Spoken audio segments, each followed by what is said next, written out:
Meaning of game warden. Game warden.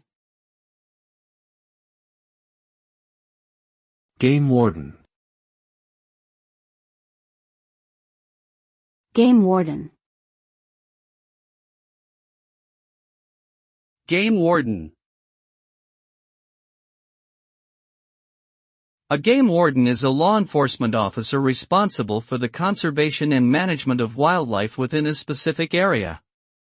They enforce hunting and fishing regulations, investigate violations, and work to prevent illegal activities such as poaching.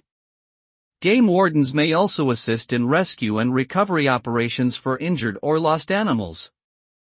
Their duties can include education and outreach programs to promote responsible hunting and fishing practices.